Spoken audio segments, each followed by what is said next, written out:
Em relação à pronúncia, muda alguma coisa na pronúncia? Não, não muda em absolutamente nada. Então isso é uma coisa que alguns vão criticar. Então agora nós vamos falar linguiça, cinquenta, não. Né? Você sabe muito bem qual é a pronúncia da palavra, que seria a prosódia, né? A pronúncia adequada. Quer dizer, a prosódia não tem alteração nenhuma, porque a reforma não mudou nada na gramática, né? Porque as pessoas também falam assim, agora eu não vou saber mais nada, houve uma mudança. Não, gramática não mudou absolutamente nada, né? Então concordância, regência, crase, tudo isso continua exatamente como sempre foi. Eu estou mudando o desenho de algumas palavras, que isso é insignificante, sendo 0,5% no Brasil, né? E a pronúncia idem. No caso do trema, eu acho que, aí como todos os especialistas da área, nós achamos que de repente pode causar algum prejuízo, porque eu olho para uma palavra agora completamente sem trema, eu posso ficar em dúvida se é, por exemplo, quinquênio ou se é quinquênio. Qual que é a pronúncia?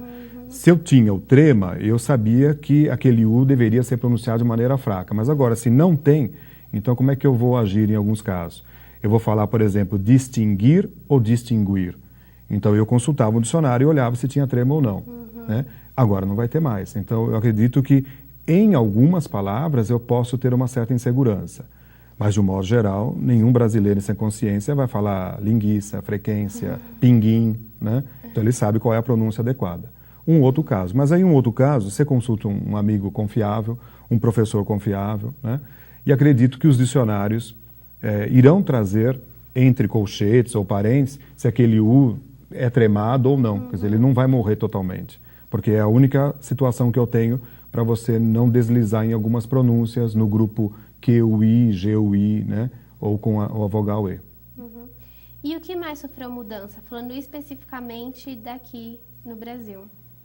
No Brasil é o acréscimo dessas 3 letras, né? É a padronização também de algumas coisas em relação ao maiúsculo e minúsculo, que isso também muita gente não tem noção, né? Então, por exemplo, na língua inglesa, eu coloco os meses dos anos e os dias da semana com letra maiúscula. Isso é uma norma obrigatória na gramática inglesa. Portugal seguia essa norma também. Brasil, não. No português do Brasil, meses do ano e dias da semana teria de ser em minúsculo. Então, veja, é uma divergência. Então, qual que eu vou respeitar? O maiúsculo ou minúsculo, né? De Portugal ou de Brasil? Eu, um estrangeiro de um outro lugar aprendendo português. Então, ficou o que o Brasil faz, né? Vencemos. Então, os meses de ano, por exemplo, e dias da semana serão escritos com letras minúsculas obrigatoriamente. Então, Portugal terá que mudar nisso. E aí o inglês é um outro problema, é uma outra gramática, né? Tem o problema dos hífens, né? Que aí são bastante complexos mesmo, né? Mas aí é conveniente que você consultar um dicionário confiável, não tem jeito mesmo. Isso já era um problema antes da reforma e não vai deixar de ser pela reforma, né? Eu acho que só resolveria se efetivamente abolíssemos de vez, ou sempre, né? Ou sempre com ou sempre sem. Porque com regras não adianta, as pessoas vão continuar com dificuldades. Em alguns casos se tornou um pouco mais fácil. Por exemplo, nós tínhamos dia a dia com hífen para o corriqueiro, a mesmice, né? O dia a dia do fulano é levantar às 7 da manhã, ir ao trabalho, etc. Tinha hífen.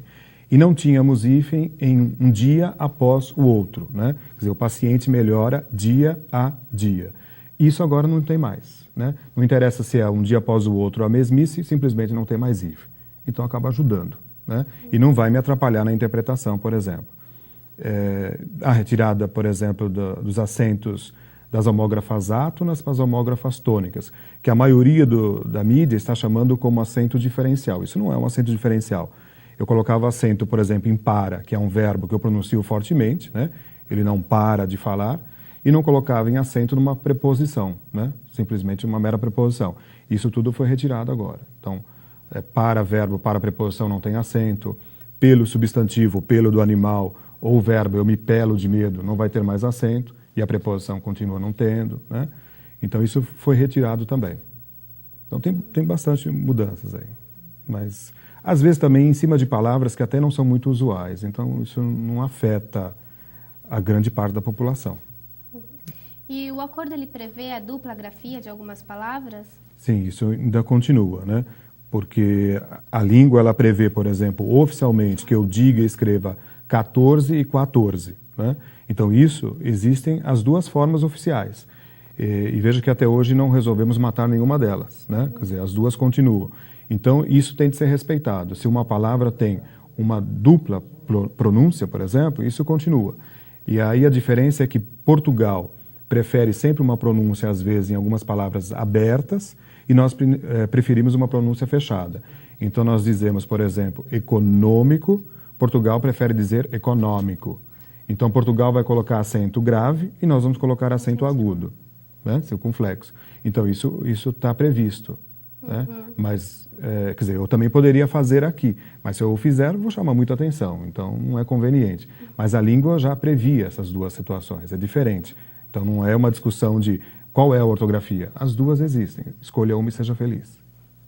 Professor, muito obrigada pela sua presença. Ok, eu que agradeço o convite e a participação, espero ter sido esclarecedor, mas esse é um assunto ainda muito polêmico que acho que ainda caberia vai render mais de um programa e mais perguntas. Obrigado. Muito obrigada. Se quiser nos enviar alguma sugestão de pauta, envie um e-mail para o telauniversitaria@usques.edu.br. O Tela Universitária chegou ao fim. Não percam o próximo programa com as novidades da USCS, a Universidade Municipal de São Caetano do Sul. Até lá!